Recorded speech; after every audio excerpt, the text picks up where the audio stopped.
آج میں نے یہ ساری صورتحال اس لیے عرض کی ہے کہ آج وہ ساری صورتحال پھر ہمارے سامنے سٹیج پر موجود ہے۔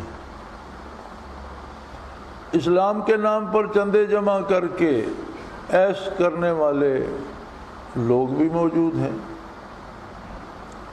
اسلام کے نام پر لوگوں کو اپنے پیچھے لگا کر حکومت کرنے والے اور حکومت کے خواہش مند بھی موجود ہیں، اسلام کا نعرہ لگا کر اسلام کے خلاف زندگیاں گزارنے والی عوام بھی موجود ہے، اور اسی میں وہ لوگ بھی ہیں جو جانیں فدا کر دیتے ہیں، جان پہ کھیل جاتے ہیں۔ آگ ہے، اولاد ابراہیم ہے، نمرود ہے، آگ ہے، اولاد ابراہیم ہے، نمرود ہے۔ پھر وہی منظرنامہ ہمارے پاس سامنے موجود ہے۔ یہ ساری قوتیں آج مختلف افراد کی شکل میں، افراد گزر گئے، تاریخ تو موجود ہے، اور تاریخ کے ساتھ موازنہ کیا جائے تو آپ افغانستان میں دیکھ لیں، عراق میں دیکھ لیں، پاکستان میں دیکھ لیں، دوسرے کشمیر میں دیکھ لیں، دوسرے ممالک میں دیکھ لیں، تو بالکل وہی منظر آپ کو نظر آئے گا۔ ایک کمی ہے کہ کوئی بیبرس نہیں، فدائین ہیں، کوئی بیبرس نہیں جو انہیں کسی نظم میں پروئے، انہیں کوئی مقصد دے اور وہ باطل کو شکست دے سکیں۔ لیکن یاد رکھیں، کوئی بھی جو ڈرامہ پروڈیوس کرتا ہے تو وہ پروڈیوسر جو ہوتا ہے وہ کمی نہیں چھوڑتا، سارے کردار بناتا ہے۔ جتنے کردار اس ڈرامے میں ضروری ہوتے ہیں وہ سارے بناتا ہے، اور بڑے چن چن کر بندے رکھے جاتے ہیں کہ ڈرامہ کامیاب ہو۔ اگر قدرت یہ ڈرامہ پھر سے پروڈیوس کر رہی ہے اور پھر سے دنیا کے سٹیج پر یہ سجایا جا رہا ہے تو یہ ممکن نہیں کہ باقی اداکار تو ہوں اور اس میں ہیرو نہ ہو، یہ تو کیسے ممکن ہے؟ اس کا مطلب ہے کوئی بیبرس بھی ہوگا۔ تو ڈرامے میں کردار اپنے اپنے وقت پہ نمودار ہوتے ہیں۔ ابھی شاید ولن سامنے آ رہے ہیں، ابھی شاید ڈرامے کی سٹوری یا کہانی اس مقام پر نہیں پہنچی کہ ہیرو سامنے آئے۔ اور جب بھی فلموں میں، ڈراموں میں، اب لوگ قرآن و حدیث کی بجائے شاید فلموں ڈراموں کی مثال دی جائے تو زیادہ سمجھتے ہیں، زمانہ ان کا ہے نا۔ تو بات سمجھانے کے لیے عرض کر رہا ہوں کہ فلموں میں، ڈراموں میں ایک خاص سچویشن کریٹ کی جاتی ہے جو بڑی اندوناک ہوتی ہے، پھر کوئی بندہ بہت مظلوم ہوتا ہے یا کوئی خاتون بہت مصیبت میں پھنس چکی ہوتی ہے اور ہر طرف وہ مارنے والے، لوٹنے والے لوگ ہی ہوتے ہیں۔ تو جب وہ انتہائی خطرناک ایک صورتحال بن جاتی ہے تو اچانک ہیرو نمودار ہو جاتا ہے۔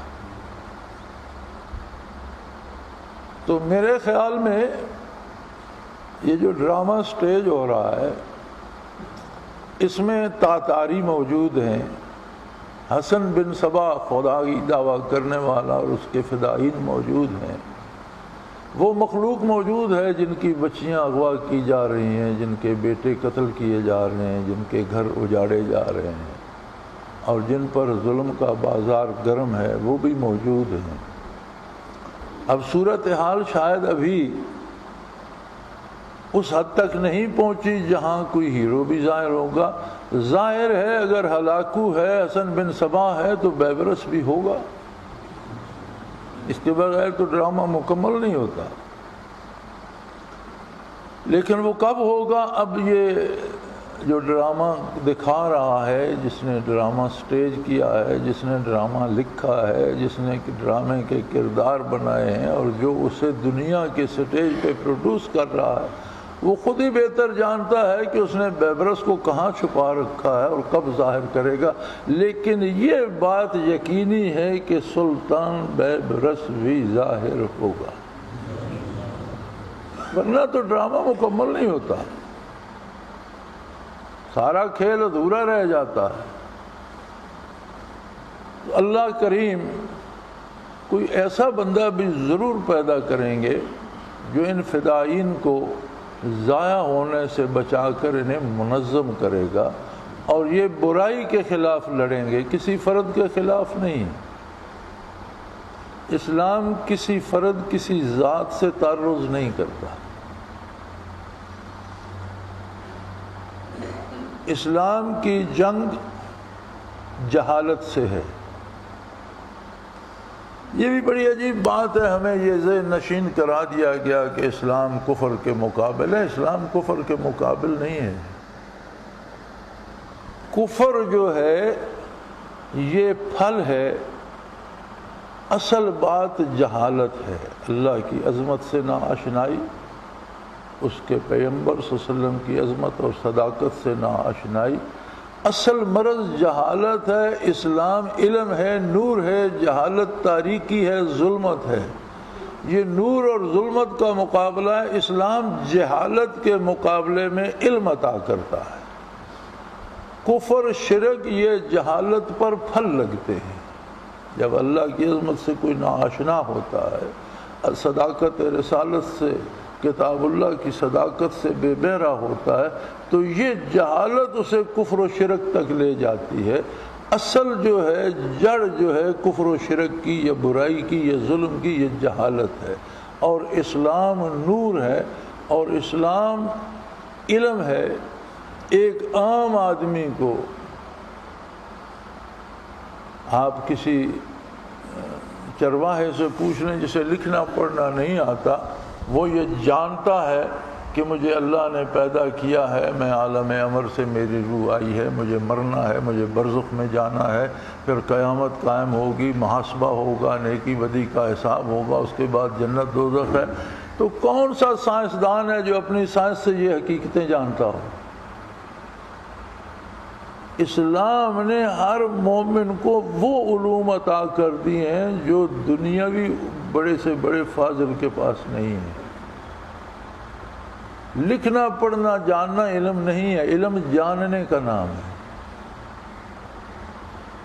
تو جسے لکھنا پڑھنا نہیں آتا وہ بھی وہ حقائق جانتا ہے جو محمد الرسول اللہ نے تعلیم فرمائے، اور تعلیمات نبوی میں وہ طاقت ہے کہ جب کوئی خلوص دل سے کلمہ پڑھتا ہے، دین قبول کرتا ہے، تو یہ حقائق اس تک چلے جاتے ہیں۔